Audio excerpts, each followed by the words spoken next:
सद्बुद्धि, सन्मार्ग और कार्य का संकल्प देना, अडिग रहे विश्वास तुम पर, ऐसा अंतः कर देना, मेरे हृदय में आने में तुम्हें कोई संकोच न हो।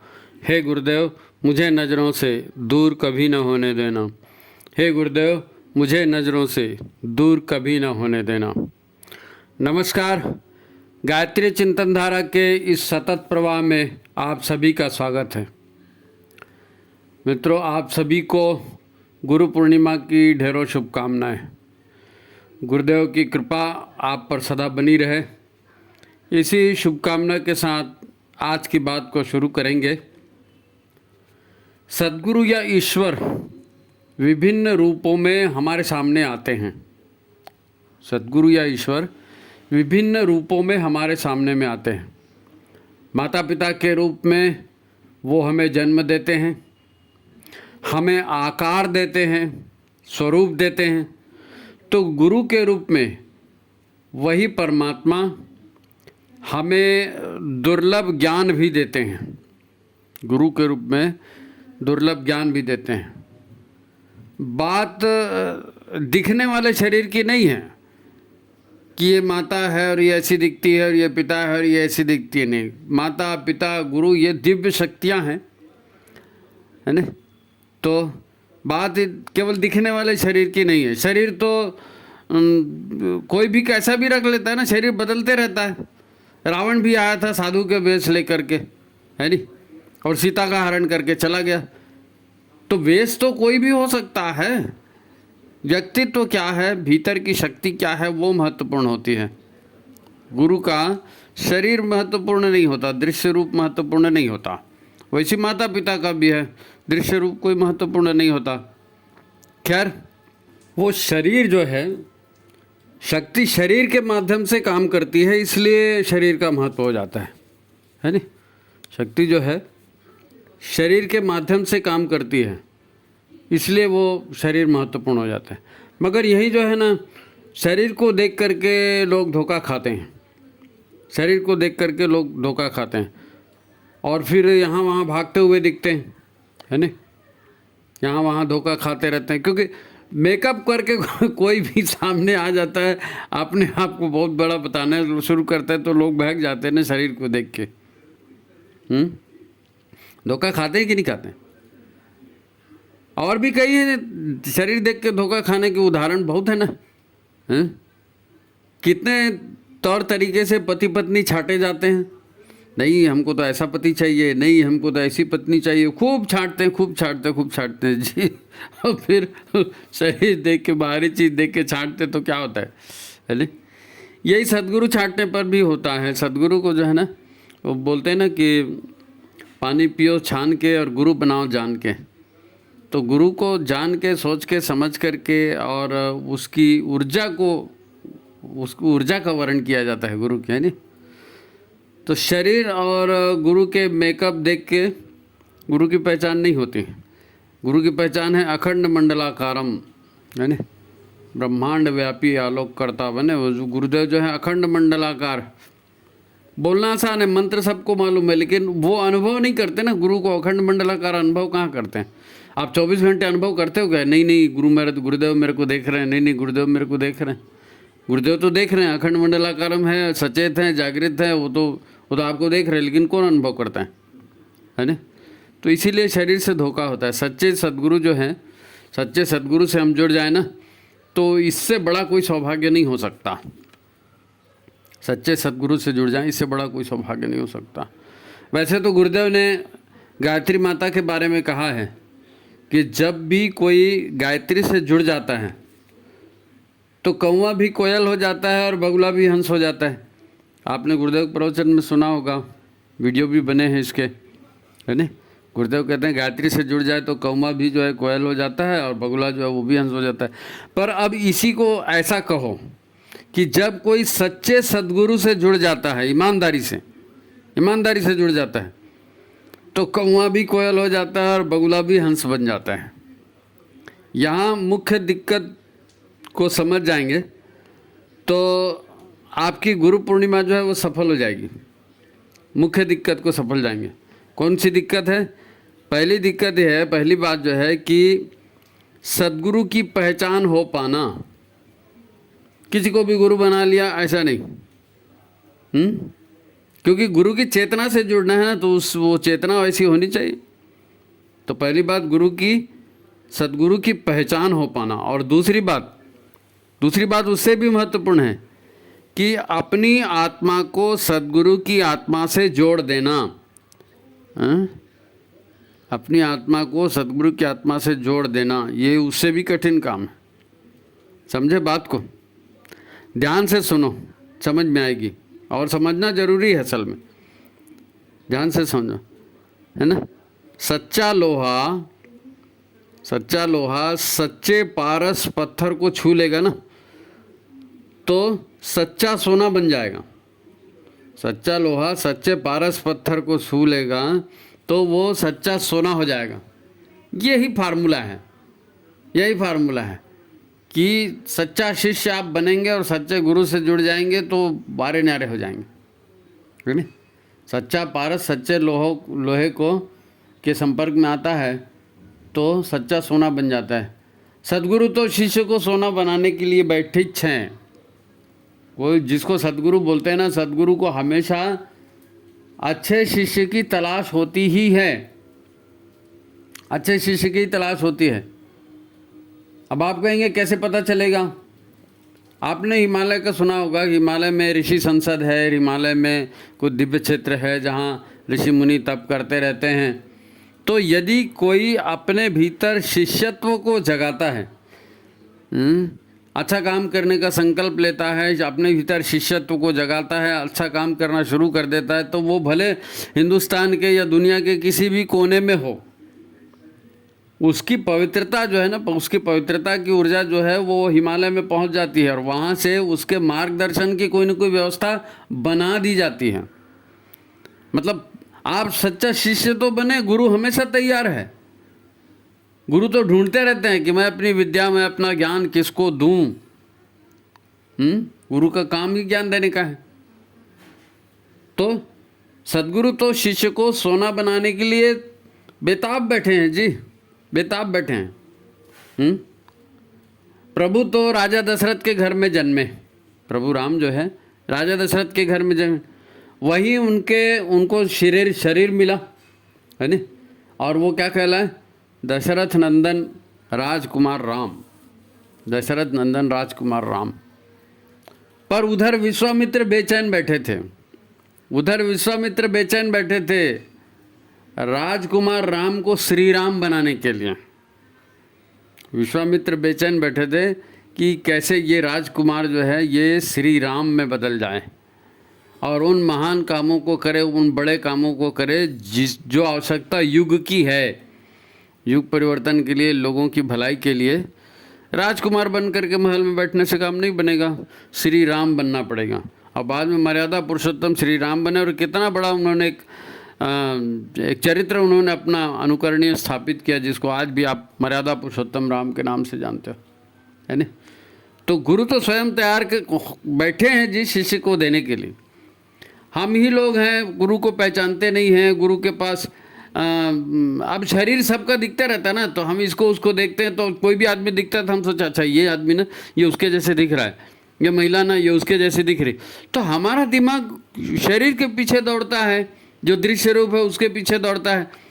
और हम किसी भी भगवान के पास जाएं, किसी भी गुरु के पास जाएं, अगर एक्सरे मशीन लगी हो और गुरु के सामने में लोग दर्शनार्थी जा रहे होंगे तो आप उनके दिल को ज़रा टटोल के देखो, सबके दिमाग में कोई ना कोई डिमांड रहती है।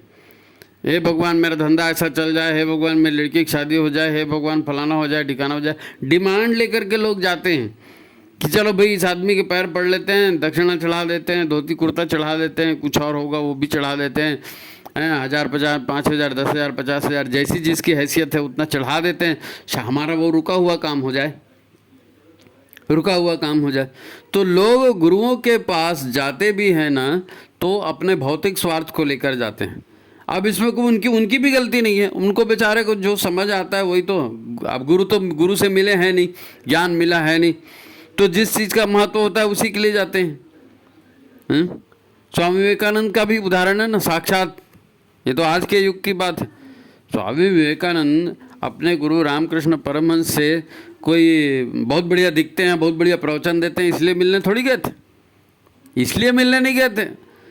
उन्होंने तो सुना था कि काली घाट में बाबा जी एक बैठते हैं और वो बाबा जी जो हैं वो काली के भक्त हैं, और वो काली को बोल देंगे तो कुछ भी हो जाएगा, तो मेरे को ये मिल जाएगा, नौकरी मिल जाएगी, फलाना हो जाएगा। तो आप वो कुछ पाने के लिए ही तो विवेकानंद जी उनके पास गए थे। उस समय तो नरेंद्र दत्त नाम था ना उनका। तो हर आदमी कुछ पाने के लिए, भौतिक चीज़ें पाने के लिए जाता है गुरु के पास, लेकिन वो तो गुरु के पास जाने के लिए उनको 24-48 घंटे पहले का नोटिस मिला होगा ना। लेकिन यहाँ रामकृष्ण परमहंस तो वर्षों से बैठे थे, उनका इंतजार कर रहे थे कि वो मेरा शिष्य कहाँ है, वो मेरा शिष्य कहाँ है। और देखते ही वो उछल पड़े कि आ गया, जिसका मेरे को इंतजार था वो शिष्य आ गया।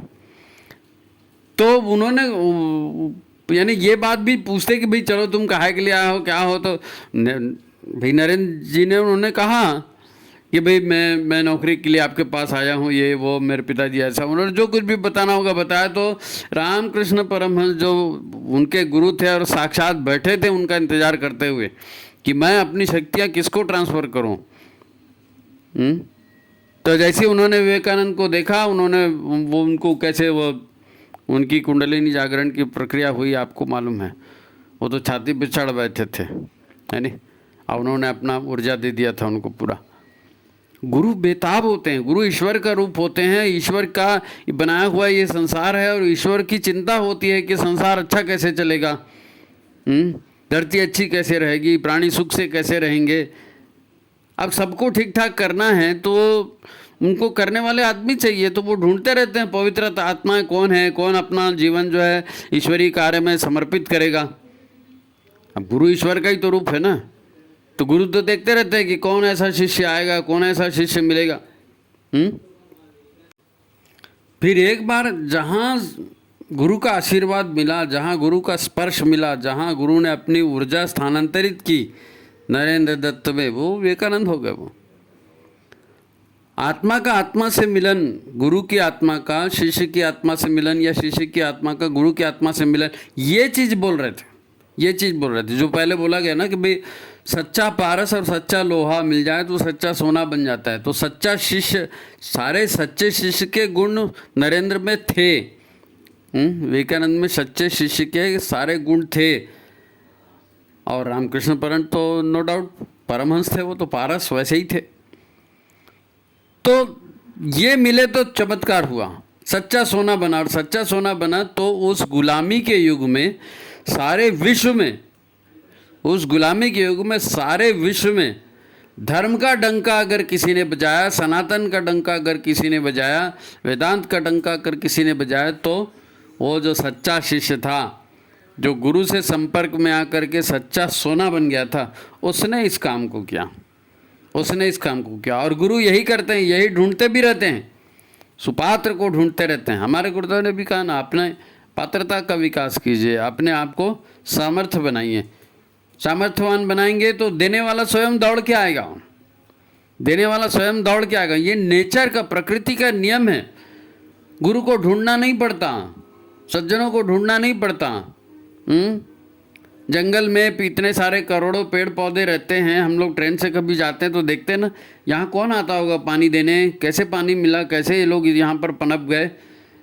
लेकिन गर्मी के दिनों में जब भीषण गर्मी पड़ती है, वृक्ष वनस्पतियाँ सूख जाती हैं, पशु पक्षी है ना पानी के मारे हाहाकार करने लगते हैं, नदियाँ नाले सूख जाते हैं, तो उनकी पीड़ा आकर्षित करती है पानी को, और हजारों किलोमीटर दूर से समुद्र पानी को भेजता है भाप के रूप में, बादल के रूप में, और वो वहाँ बरसते हैं और मिलते हैं। ये ईश्वर का नियम है। ईश्वर संसार को बनाने वाला है, संसार को जीवन देने वाला है, तो वो प्यासे को पानी देगा, सुपात्र को अनुदान देगा, जो शिष्य बन सकता है उसको ज्ञान देगा। तो अपने भीतर पात्रता का विकास, जंगल ने पात्रता का विकास किया तो हजारों किलोमीटर दूर से पानी वहाँ पर आ गया ना। तो ये सिद्धांत है, और ये सिद्धांत व्यवहार में उतरता है, यही दुनिया का सच है। गुरु हमेशा सुपात्र को ही ढूंढते हैं, गुरु तो हमेशा ढूंढते ही रहते हैं जी सच्चे शिष्य को। और सीधी सी बात है, भगवान को, दुनिया को बेहतर ढंग से चलाना है ना। भगवान ने दुनिया बनाई, उसको बेहतर ढंग से चलाना है, तो उनको ढेर सारे अच्छे समर्पित लोगों की ज़रूरत है। गुरु को, भगवान को, जिसको भी बोलो, अच्छे लोगों की ज़रूरत, तो वो अच्छे लोगों को सपोर्ट करेंगे ना। और अच्छे लोग उनको धरती पर अगर नहीं भी मिले तो वो अन्य लोगों से इंपोर्ट करेंगे अच्छी आत्माओं को, अन्य लोगों से इंपोर्ट करेंगे अच्छी आत्माओं को, उनको जन्म लेने के लिए विवश करेंगे, उनके माध्यम से काम। क्योंकि काम कौन करेगा? जिसमें सामर्थ्य है वो करेगा ना, जिसने काम करने के लायक खुद को बनाया, जिसने सुपात्र बनाया, वो काम करेगा। तो जो हम एक बात कहते हैं कि गुरु और शिष्य का मिलना है ना, आत्मा का आत्मा से मिलना है, शिष्य की आत्मा गुरु की आत्मा। तो ये आत्मा से आत्मा का मिलन माने क्या? ये समझने वाली बात है ना, इसे ठीक से समझना जरूरी है। गुरु पूर्णिमा उत्सव का ये महत्वपूर्ण संदेश है। ये गुरु पूर्णिमा उत्सव का ये महत्वपूर्ण संदेश है, ये माता जी की ओर से संदेश है। देखो, तेल और पानी का मिलन नहीं होता ना, तेल और पानी का मिलन नहीं होता। दोनों अलग अलग अस्तित्व में रहते हैं। दोनों अलग अलग अस्तित्व में, आप तो समझ सकते हो कि हाँ ये तेल है, ये पानी है। मेरे को हंसी आ रही, क्या है, हम लोग सोचते थे हमने गुरु बना लिया, हम गुरु से मिल गए, है ना, अब तो पक्के, हम तो गुरु के पक्के शिष्य, हम तो मंथली ये देते हैं, वो देते हैं, अनुदान देते, फलाना करते हैं, हमारे यहाँ फोटो लगी, वो सो एंड सो। तो ऐसे पक्के रिश्ते तो हम लोग पति पत्नी के भी बनाते हैं। अग्नि प्रज्वलित कर ली, यज्ञ कुंड प्रज्वलित कर लिया, उसने 7 कस्में खाई, उसने 7 कस्में खाई, तो 7 फेरे लगा दिए, से तो हो गई साहब, शादी हो गई। हाँ, क्या 2 जिस्म 1 जान, 7 जन्म का रिश्ता पक्का हो गया। 7 जन्म का रिश्ता पक्का हो गया, 7 दिन के अंदर तेरा मेरा शुरू हो जाता है। ऐसा नहीं होता गुरु शिष्य का संबंध, ऐसा नहीं होता, है ना। आजकल जितने पति पत्नी के संबंध देख रहे हैं वो भी सबने 7 फेरे लगाए, कैसे संबंध है? तो हमको उसी तरह के संबंधों की आदत बन गई है। हमारा जो है ना अहम, हमारा ईगो जो बोलो ना, ये इतना ज़्यादा है कि मैं मेरा छूटता नहीं है। और गुरु से मिलने के लिए, शिष्य और गुरु का मिलन अगर होना है, भक्त और भगवान का अगर मिलन होना है, तो मैं और मेरा तो उसमें रहेगा ही नहीं कहीं पे। मैं और मेरा के रहते ये मिलन कैसे होगा? वो तेल पानी का मिलन है फिर, है नहीं, तेल पानी का मिलन है। फाइनल बात आप समझ जाओ, सद्गुरु परमात्म तत्व है, सद्गुरु परमात्म तत्व है, हैं? या मेरी संपत्ति, मेरी पत्नी, मेरा पति, मेरा रिश्तेदार, ऐसा कुछ नहीं होता।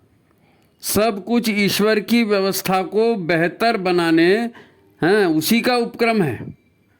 ऐसा कहें कि सबको सुखी बनाने के लिए, जो सब सर्वे भवन्तु सुखिना जो बात होती ना, वही लक्ष्य होता है गुरु का भी।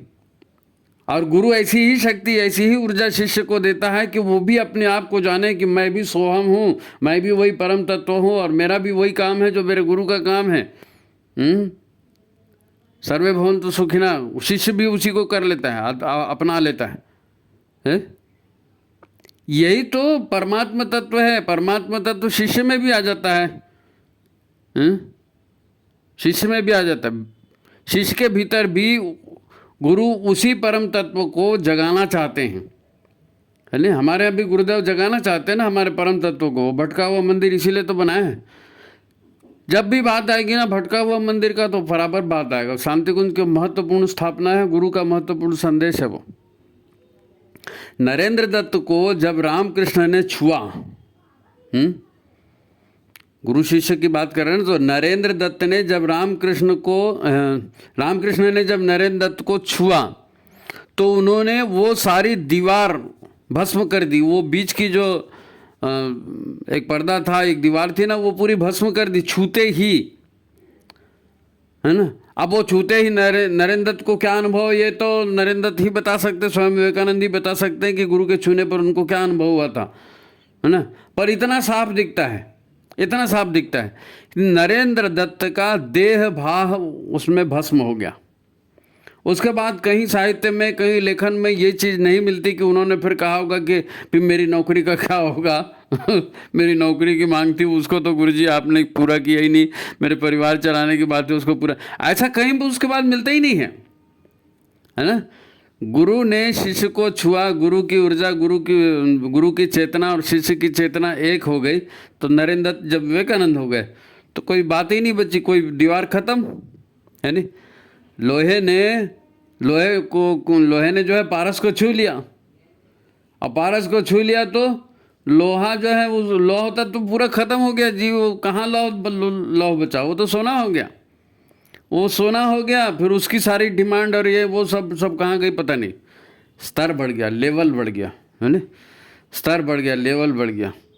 क्या बोलते हैं उसको कि अंतःकरण बदल गया, अंतःकरण बदल गया, पात्रता का विकास हो गया। पात्रता जो सुपात्र के लिए जो भी गड़बड़ियाँ थी वो तो गुरु ने भस्म कर दी, है ना। इसका बड़ा सुंदर उदाहरण इस कथा में मौजूद है, बड़ा सुंदर उदाहरण है इस कथा में।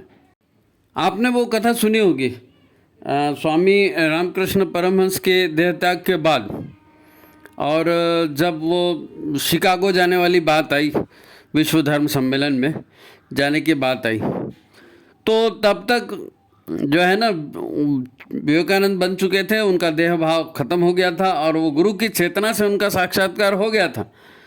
जैसे आज हम कहते हैं ना गुरुदेव और माताजी, गुरुदेव और माताजी, तो हमको सब लोग यही बोलते हैं, अरे गुरुदेव माताजी एक ही है, गुरुदेव माताजी एक ही। तो वैसे ही रामकृष्ण परमहंस के देह त्याग करने के बाद विवेकानंद ने कभी माँ शारदा को उनसे अलग समझा ही नहीं, कभी उनसे अलग, क्योंकि चेतना के स्तर पर जी रहे थे ना, उनके लेवल बढ़ गया, उनका देखने का, सोचने का, समझने का लेवल बढ़ गया।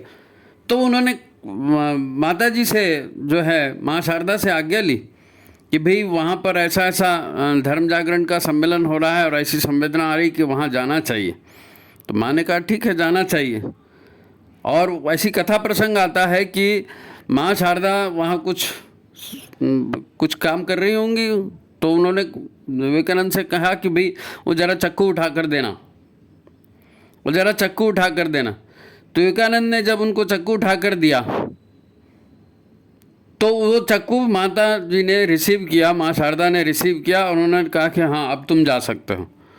तो विवेकानंद को बड़ा आश्चर्य हुआ कि मैंने प्रश्न किया जाऊँ कि नहीं जाऊँ, कैसे जाऊँ, और उसका तो कोई इन्होंने पूछा ही नहीं है। उन्होंने चक्कू उठाने के लिए कहा और मैंने चक्कू उठा के दे दिया। तो उन्होंने कहा अच्छा ठीक है जा सकते हो। तो चक्कू के उठाने का उससे क्या संबंध है अमेरिका जाने से?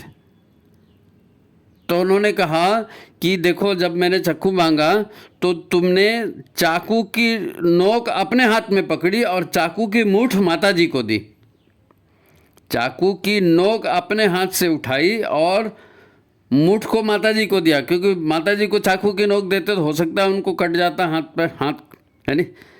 तो माता जी को सेफ करना था, मैं कष्ट उठा लूँ, दूसरे को कष्ट नहीं होना चाहिए मेरे से, ये भाव उनके अंदर दिखा उस व्यवहार से।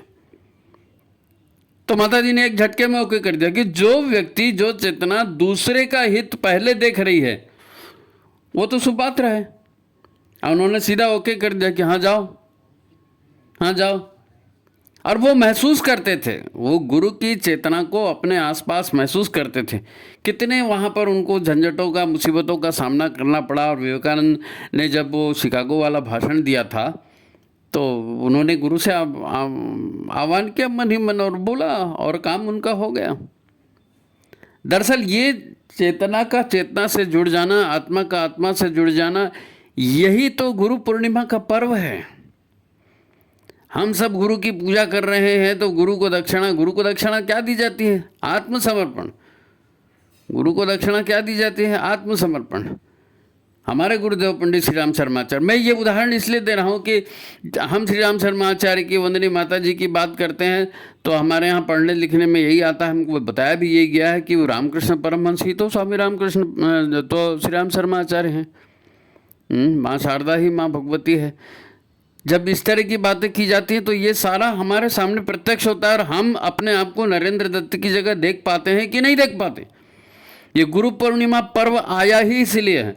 आज गुरुदेव को सच्चे शिष्यों की आवश्यकता इतनी ज़्यादा है, इतनी ज़्यादा है, इतनी ज़्यादा है कि इतनी कभी भी नहीं थी। युग परिवर्तन का सरंजाम चल रहा है, लास्ट बैटल चल रही है एकदम, आखिरी लड़ाई, खंदक की लड़ाई जिसको बोलते हैं। तो इस समय तो समर्पित शिष्यों की सख्त जरूरत है जी, सख्त जरूरत है। देवासुर संग्राम में एक एक देवता की कीमत है यहाँ पर, तो ये गुरु पूर्णिमा पर्व और ये गुरु पूर्णिमा का संदेश जो माता जी की ओर से है, एक तो वीडियो हम डाल चुके थे जी, ये दूसरा वीडियो सिर्फ इसीलिए आया है, मैं समझता हूँ कि गुरु पूर्णिमा का महत्व हम समझ जाएं। मेरा घर, मेरे परिवार, मेरे बच्चे, मेरे नाती, मेरे पोते, वो सब भगवान देखेंगे, क्योंकि वो आपके नहीं है, भगवान के हैं, भगवान ने जन्म दिया है। माध्यम बन गए माता पिता, जन्म तो ईश्वर ही दे रहा है। तो चेतना का वो लेवल, समझ का वो लेवल, ज्ञान का वो लेवल, बुद्धि का वो लेवल हमको मिल जाए। ये सब जो है ना, ये कर्तव्य से भाग के नहीं होने वाला है। एकदम से कोई एक ही जन्म में विवेकानंद और महर्षि अरविंद और महर्षि रमन और ऐसा एक ही जन्म में बन जाता है, ऐसा नहीं। कई जन्मों की तपस्या से उन्होंने अपने आप को शुद्ध पवित्र सुपात्र किया है भाई। अब ये ठीक है, आप गुरु पूर्णिमा का संदेश आ गया, आपने सुन लिया, लेकिन मोस्टली होता क्या है, अब ये शब्द कहे जाते हैं, हम उसको सुनते हैं, लेकिन उसका असर नहीं होता। उसका असरदार बनाइए उसको। ये आत्मा से आत्मा का मिलन, क्या है इसका मतलब?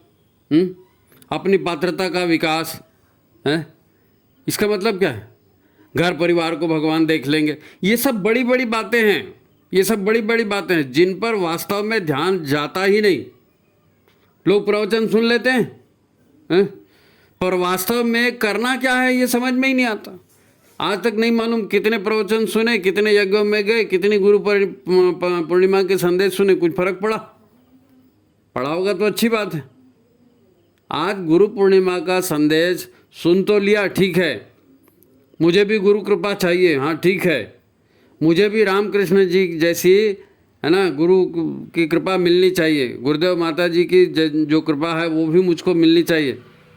अब आज सब बात सुन ली तो घर का, नौकरी धंधे का क्या होगा? इसको छोड़ देंगे? तो इसके लिए घर से भागकर बिल्कुल संन्यास लेने की कोई ज़रूरत नहीं है, इन सब को छोड़ने की भी कोई ज़रूरत नहीं है। कोई नौकरी धंधा छोड़ने के लिए नहीं बोल रहा है, नहीं साहब, वो बीवी से झगड़ा होते रहता है, बच्चों से झगड़े होते रहता है, इस ज़िंदगी से तो मैं परेशान हो गया। कई लोग जाके परेशानी में सुसाइड करते हैं, कई लोग दारू पीते हैं, ये अपना घर द्वार छोड़ के चले गए। अरे ऐसा नहीं है बाबा, ऐसा नहीं है। ना नशा करना है, ना घर द्वार छोड़ना है, ना कुछ नहीं करना। जहीं विधि राखा है राम तहीं विधि रहिए। भगवान ने जिस परिस्थिति में दिया है, तो आपने जो पिछला पॉजिटिव निगेटिव ऊर्जा इकट्ठी की, उसका भुगतान कौन करेगा? वो तो आपको करना ही पड़ेगा। पिछला जो निगेटिव पॉजिटिव, जो अच्छे बुरे पाप पुण्य के जो कर्म किए हैं, जो प्रारब्ध लेकर आए, उनका भोग कौन भोगेगा? उनका भोग कौन भोगेगा?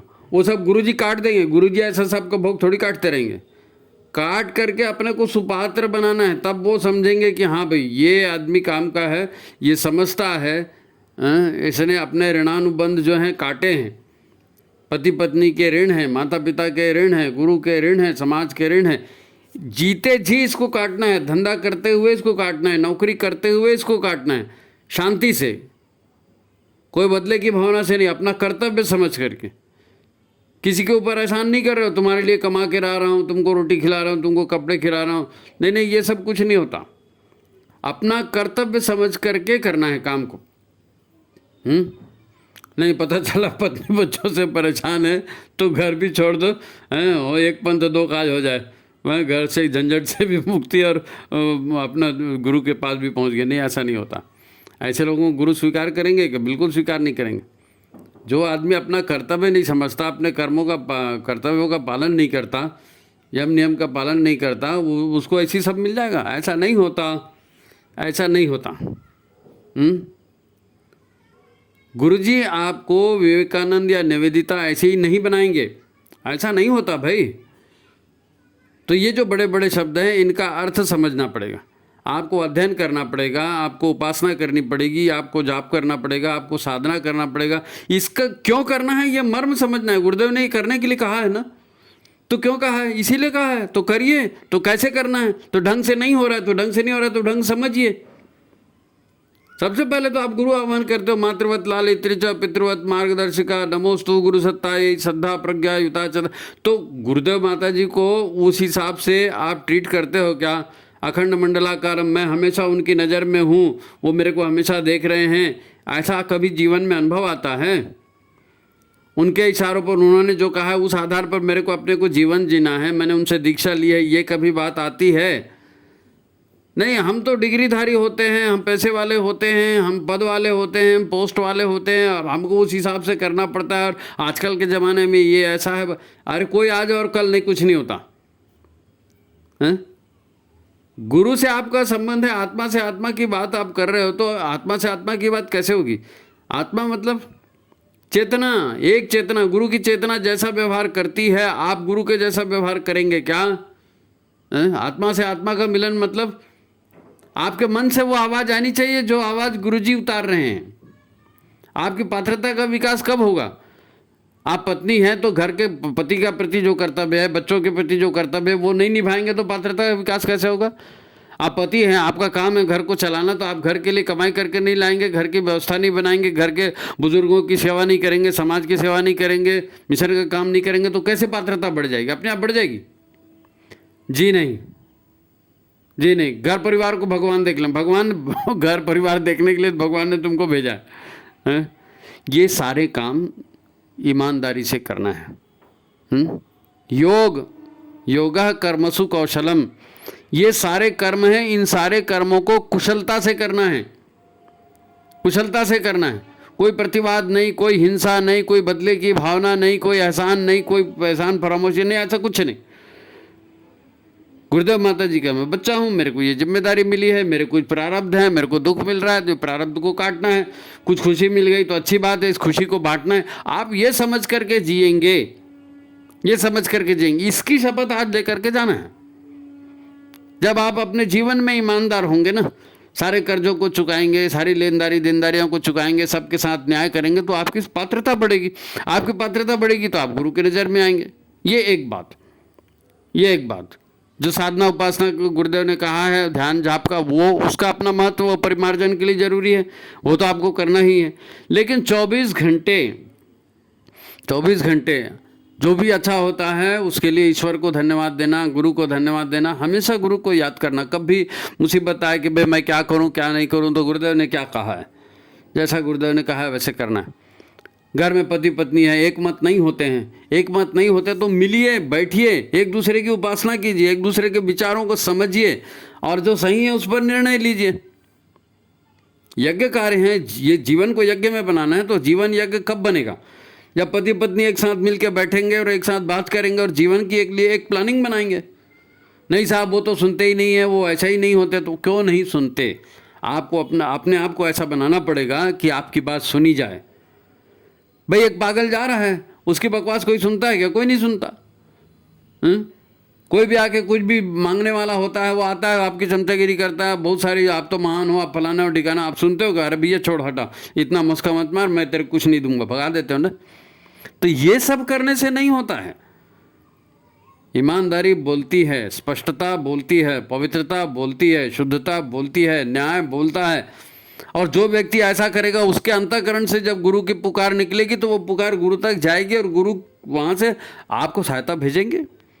ब्रह्मांड व्यापी है वो, ब्रह्मांड व्यापी है, ब्रह्मांडीय महाशक्ति है गुरु, ब्रह्मांडीय महाशक्ति है गुरु, उन्हीं की शक्ति द्वारा। आप माता जी बोलो, गुरु जी बोलो, आप रामकृष्ण परमहंस बोलो, माँ शारदा बोलो, आप राम जी बोलो, सीता जी बोलो, जो ये सब एक ही है, सब एक ही। भाव भाव भाव शुद्ध कब होंगे? जब व्यवहार शुद्ध होगा, चिंतन शुद्ध होगा, तो भाव शुद्ध होंगे। तो उधर ध्यान देना है।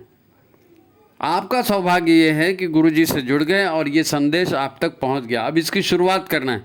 अगर आप शुरुआत कर चुके हैं तो उसको गति देना है, अगर शुरुआत नहीं हुई है तो जीरो से स्टार्ट करना, तो जीरो से स्टार्ट कीजिए, संकल्प पूर्वक जीवन को आगे बढ़ाइए। इतने सारे वीडियो अपन ने बनाए हैं जी, सब इसी विचारधारा को समझाने के लिए बनाए हैं। तो इन बड़े बड़े बातों पर आपको करना क्या है? ये जो बोला ना, आत्मा से आत्मा का मिलन होना चाहिए और पारस और लोहे को मिल जाए, सोना हो जाए, ये तो प्रसंग समझाने के लिए बताए जाते हैं। तो इसका अर्थ समझना है और अपने जीवन में मैं इसको कैसे अप्लाई करूं, ये यहाँ पर लाना है। और अगर नहीं समझ में आता तो उपासना में गुरुदेव माता जी से पूछिए, जवाब देंगे, जवाब देंगे। सच्चे दिल से, सच्चे विचार से, अच्छाई के लिए जब प्रश्न किए जाते हैं उत्तर मिलता है। भाई हम लोग माता जी से प्रश्न करते हैं, माता जी आपकी गायत्री परिवार के ऊपर चिंतन जो है ना, गायत्री चिंतन धारा, अब ये 280 282 85 कितने वीडियो हो गए, तो माता जी देती है मैसेज तब तो होता है। अब गुरु पूर्णिमा पर एक मैसेज दे दिया, नहीं फिर ऊपर से बात है कि नहीं ऐसा नहीं ऐसा नहीं ऐसा होना चाहिए, तो ठीक है ऐसा होना चाहिए। तो ये दूसरा वीडियो आपको दिया, आप वीडियो को देखिए, सुनिए और समझिए। बिना समझे कुछ नहीं होगा, है ना, बिना समझे कुछ नहीं होगा। समझिए और अपने आप को उस रास्ते पर ले चलिए। ये जितने भी गीत आते हैं ना, हमको मन की शक्ति देना, हम मन विजय करें, हैं, दूसरों की जय के पहले खुद को जय करें। आरती गाते हैं हम लोग, विषय विकार मिटाओ पाप हरो देवा, तेरा तुझको अर्पण क्या लागे मेरा। तो ये सब बकवास थोड़ी है जी। अब हमारे व्यवहार में नहीं है, हमारे संस्कार में नहीं है, तो अपने व्यवहार, अपने संस्कार, अपने चरित्र को बदलना है, यही तो है और क्या है। यही पात्रता का विकास है, तो करिए, किसी ने रोका थोड़ी है। गुरुदेव आपकी सहायता करेंगे। ठीक है, आज की बात समाप्त। सभी को प्रणाम। वीडियो को लाइक कीजिए, शेयर कीजिए, ज़्यादा से ज़्यादा लोगों तक इसको पहुंचाइए और बात को गंभीरता से लीजिए।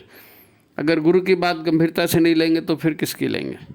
ठीक है, आज की बात समाप्त करते हैं। सभी को गुरु पूर्णिमा की हार्दिक शुभकामनाएं। फिर से एक बार गुरुदेव माता जी आपकी सदा सहायता करें। ठीक है, तो सबको प्रणाम, नमस्कार।